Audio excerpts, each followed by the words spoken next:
সুপ্রিয় দর্শক শ্রোতা, এক ভাই জানতে চেয়েছেন, মহারণা ছাড়া বিয়ে জায়েজ হবে কিনা? না, মহারণা কিন্তু এটা ফরজ। আপনাকে অবশ্যই আপনার বিবিকে মহারণা দিতে হবে। কতটুকুন দিয়েছেন সেটার ব্যাপারে কিল্লত মুদ্দত কতটুকুন সেটার একটা মাপকাঠি ইসলাম নির্ধারণ করে দিয়েছেন। এটা দিয়েছেন ১০ দেরহাম।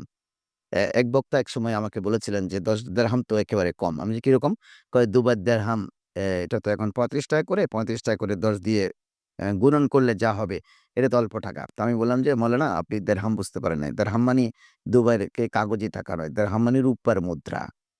রূপার মুদ্রা যেটার একটা পরিমাপ আছে। কতটুকুন পরিমাপ রূপার মুদ্রাতে থাকবে, সেই রূপার মুদ্রার বর্তমান বাজার দর কত? যেমন বাজার দর এখন হচ্ছে নতুন রূপা ৳১০,০০০ সেই হিসেবে ১ ভরি ৳১০,০০০ তো সেক্ষেত্রে রূপার মুদ্রার মধ্যে কয় ভরি রূপা থাকবে, সেই রূপার বর্তমান বাজার দর কত? সেই বাজার দর এরকম ১০ টি রূপার মুদ্রার মূল্য কত?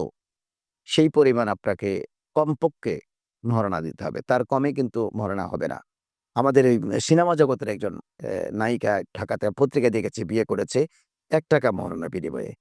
৳১ অর্থাৎ বিয়েকে নিয়ে মশকরা করতেছে। ও আবার যুক্তি দিচ্ছে, বিয়ে তো ভালোবাসার মাধ্যমে হয়। টাকার বিনিময়ে কেন হবে?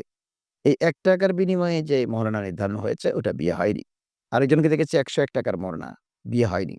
সে যতদিন তার বিবির সাথে থাকবে অতদিন কিন্তু ইসলাম ধর্ম হতে সে ব্যভিচারে লিপ্ত হবে এবং তার নসলের মধ্যে সুসন্তান জন্মাবে না, জারজ সন্তান জন্মাবে। কারণ সেই সবচেয়ে নিম্নতম রসুল যা নির্ধারণ করে দিয়েছেন, সেই শরীয়ত তিনি ফলো করেননি। ১০ দেরহামের বাজার মূল্য বর্তমান সময়ে কিন্তু ৫০ থেকে ৳৬০,০০০ আসবে বর্তমান সময়ে। যেহেতু রূপার দাম বেড়েছে। করে স্বর্ণ এবং রূপার দাম বেড়ে গেছে। কিন্তু আগে কিন্তু সেটা ৳১২০০ ছিল, এখন ৳২,০০০ হয়েছে। সেই দৃষ্টিকোণ থেকে মিনিমাম ৳৫০,০০০ অর্থাৎ ৳৫০,০০০ র কমে আপনি কোন মহারণা ধারণ করতে পারবেন না। সেটা যদি ধারণ করেন তাহলে আপনার বিয়ে সংগঠিত হবে না। ঠিক একজাক্টলি উচ্চতর মুদ্দতের কোন সীমারেখা নেই। ছেলের যতটুকুন তৌফিক আছে। অনেকে বলে যে, "হুজুর আমি ৳৫০,০০,০০০ মহারণা দিয়ে বিয়ে করেছি।" কোন অসুবিধা নেই তো। যদি আপনার তৌফিক থাকে, আপনি যদি ৳৫০,০০,০০০ কাবিন দিয়েছেন, আপনি ৳৫০,০০,০০,০০০ র মালিক। বৈধভাবে আপনি ৳৫০,০০,০০,০০০ অর্জন করেছেন। তো আপনার বিবিকে ৳৫০,০০,০০০ দিতে অসুবিধা কি? তবে সেটা আপনাকে পে করতে হবে। তৌফিক সম্বলিত মানুষ বেশি মুদ্দত দিয়ে মেয়েকে নিয়ে আসতে নাজায়েজ হবার কোনো কারণ নেই। আমরা তো নাজায়েজ বলেছি কখন?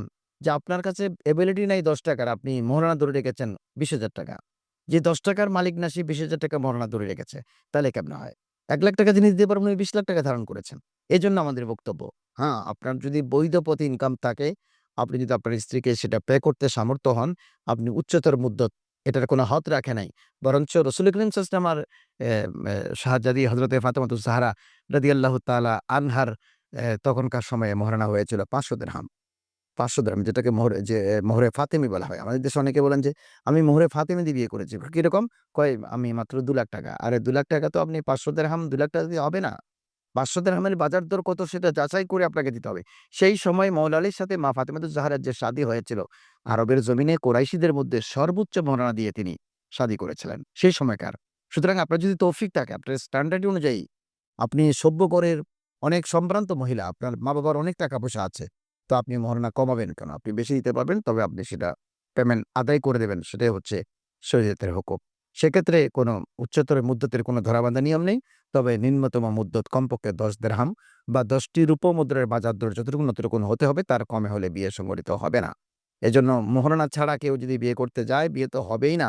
বরঞ্চ ১০ দিরহামের বাজার মূল্যের কমে ৳১০,০০০, ৳৫,০০০, ৳১, ৳১০১ মশকারির মহারণা দিয়ে যদি কেউ বিয়ে করে, তার বিয়ে সহিশুদ্ধ হবে না। কারণ ইসলামকে আপনাকে মানতে হবে, রাসূল করিম সাল্লাল্লাহু আলাইহি ওয়াসাল্লামের শরীয়ত মানতে হবে। আল্লাহ রাসূলের শরীয়ত না মানলে আপনি কোনো অবস্থাতেই মুসলমানের কোনো রেওয়াজ আপনি গ্রহণ করতে পারেন না। তখন আপনি অন্য কোনো ধর্ম মানলে, অন্য কোনো ধর্মের সিস্টেম অনুযায়ী বিয়ে করেন, আমাদের কোনো আপত্তি নাই। কিন্তু আপনি নিজকে দাবি করছেন মুসলমান। আপনি কাবিননামা দিচ্ছেন, আপনি ইজাব কবুল করছেন, মৌলানা সাহেবকে ডেকেছেন, আপনি আড্ডা পড়াচ্ছেন। কিন্তু মহল্লার ক্ষেত্রে আপনি রসুলকে মানবেন না। তো আপনি কিসের মুসলমান? সুতরাং আপনাকে সে বিষয়ে নজর রাখতে হবে এবং শরীয়ত সম্মত পন্থায় আমাদেরকে চলতে হবে। আশা করি বিষয়টি বুঝেছেন। আপনাকে ধন্যবাদ।